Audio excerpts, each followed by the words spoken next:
안녕하세요. 딸밥 아빠입니다. 오늘은 저희 애가 다니는 병원에 대해서 옛날에 다녔던 진단의학과나 재활의학과 말고 현재 소아정신과에 다니고 있는데요. 현재 다니는 병원에 대해서 이야기를 해볼까 합니다. 보통 저희가 3주에 한 번씩 병원에 가가지고 진료를 보고 약도 처방받아서 오고 이렇게 하고 있는데요. 제일 먼저 애를 병원에 데리고 가기 전에 이제 부모님들이 많은 고민들을 하시게 되죠. 그 고민 중 하나가 다들 애들을 이제 병원에 데리고 가려고 하면 힘들잖아요. 그죠? 이제 애를 어떻게 병원에 데리고 가냐. 이것도 이제 정기적으로 데리고 다녀야 되는데 그 고민이 많았는데 정신과라 하는 게 선생님이 환자를 딱 한 번 보고 진단을 정확하게 낸다든지 아니면 약을 100%딱 맞게 처방을 한다든지 이렇게 하기가 사실 쉽지 않은 과인데요. 그래서 초반에 일주일에 한 번, 2주일에 한 번 요렇게 이제 병원에 갈 적에 그때는 서연이도 같이 갔었어요.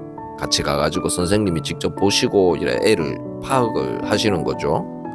그렇게 어느 정도 하다가 점점 서연이는 한 달에 한 번만 가고 이제 저희는 2주에 한 번씩 가더라도 서연이는 한 달에 한 번만 가다가 또 그렇게 하다가 서연이는 2달에 한 번 가고 그런 식으로 점점 이게 좀 완화가 됐던 것 같아요. 이제 선생님이 파악을 하시고 나서는 그런 식으로 흘러갔거든요. 원래는 환자가 직접 이제 병원에 가가지고 의사한테 진료를 받고 약을 처방받고 이렇게 하는 게 맞는 건데 이게 소아정신과 같은 경우에는 이제 가족관계를 증명할 서류를 제출하고 보호자가 이렇게 그 상태를 설명을 하고 이제 대리 처방을 받을 수 있는 것 같더라고요. 애를 병원에 매번 데리고 다니려고 하면은 이 진짜 보통 일이 아닌데 이게 이런 방법이 있으니까 이걸 그렇게 어렵게 생각을 할 필요까지는 없을 것 같아요.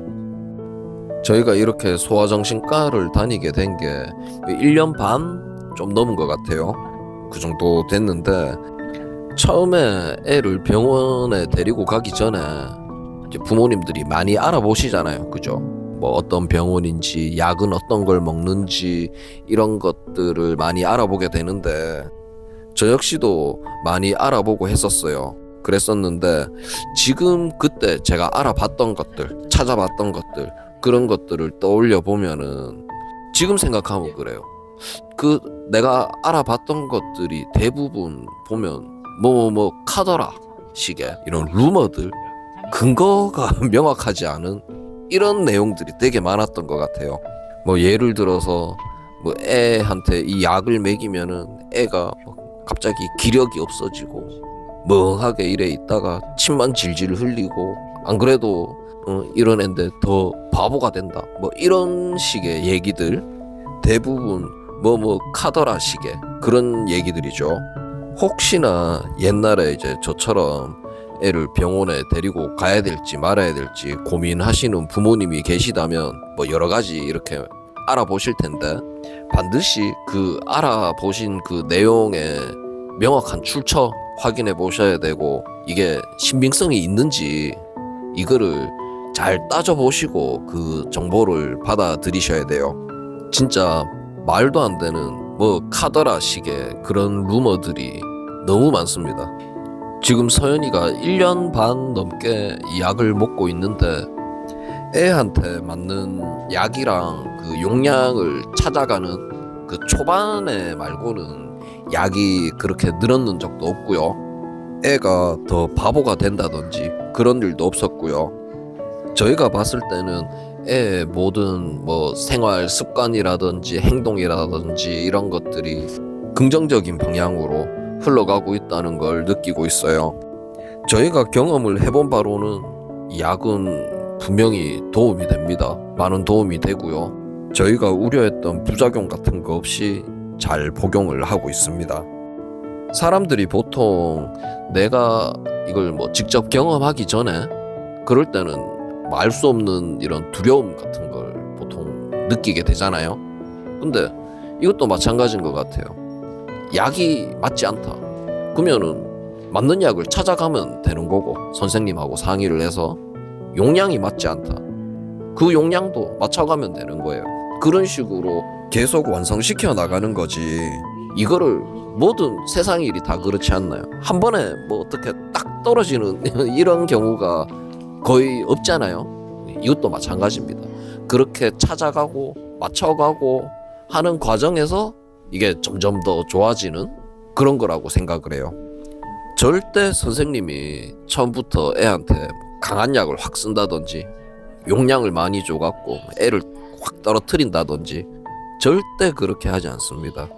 아, 그리고 이 약이라 하는 게 절대 만능이 아니라 하는 거는 알고 계시죠? 이 만능이 아닙니다. 이거는 우리 애들이 더 나은 생활 습관을 배우기 위해서 여러 발달되는 교육들을 받기 위해서 여러 가지 하는 이 행동들, 이런 생활들, 이런 거에 도움을 받는 보조적인 수단인 거지. 이 그냥 약만 하나 이걸 먹는다고 그냥 뚝딱 다 해결되고 절대 그렇지는 않습니다. 다른 것들 하는 것들을 다 하고 얘는 보조적인 수단이다. 그렇게 알고 계셔야겠습니다. 우리 애들 참 이쁜 애들입니다. 이쁜 애들인데 이쁜 애들을 키우기 위해서 부모님들이 강한 의지, 꺾이지 않는 강한 의지를 가지고 있어야 되고 힘든 결정을 내려야 될 때도 있습니다. 저희 같은 경우는 애가 점점 크고 사춘기가 되면서 서연이의 이런 일상생활에서의 돌발 행동 같은 것들이 뭐랄까 이게 점점 날카로워지는 거예요. 애가 점점 날카로워지고 과격해지고 이런 게 느껴지는데 이게 자기가 다칠 수도 있는 거고 얘가 그런 행동을 함으로 해가지고 이제 다른 사람을 뭐 선생님이나 아니면 뭐 친구들이나 다른 사람들을 다치게 할 수도 있을 만큼 이제 애가 큰 거예요. 저희는 그걸 원치 않았거든요. 그걸 원치 않기 때문에 이제 그때 이제 병원이라 하는 이 옵션을 생각을 하게 된 거고 이렇게 병원을 다니고 약을 처방받아서 먹게 됐습니다. 그게 이제 부모인 제 의지였고 결정이었어요. 이게 내 애가 약을 먹음으로써 희생을 함으로써 우리가 손해를 감수하면서 다른 사람들한테 공공에 도움이 되고 이렇게 생각을 하면 안 됩니다. 집에서 엄마 아빠한테 사랑 많이 받는 애입니다. 그런 애인데 집 밖에 나가서도 우리 애가 사랑 많이 받기를 원하지 않습니까? 어느 부모나 마찬가지잖아요. 그러면은 최소한 부모는 내 애가 밖에서도 사랑받을 수 있게 그런 사랑받을 수 있을 만한 애로 만들어서 밖에 내놔야 되는 게 맞다고 생각을 해요. 저는 이게 밖에서 AI가 우리 애를 돌보는 게 아니고 밖에서 우리 애를 돌보는 것도 사람이거든요. 근데 이 사람한테 뭐 우리 애가 어떻게 하든 난 모르겠고 내 새끼만 중하니까 사랑으로 보살펴주고 교육해달라. 저는 이거는 말이 안 된다고 생각을 해요. 뭐 가정교육도 있을 것이고 뭐 여러 가지 그런 방법들이 있겠죠. 그런 여러 가지 방법들과 더불어 저희가 선택한 옵션이 바로 소아정신과고 약인 겁니다. 이건 내가 손해를 감수하는 게 아니라 오로지 내 애를 위한 거예요. 그렇게 생각을 하면 좀 힘든 결정이 좀 쉬워지지 않을까요?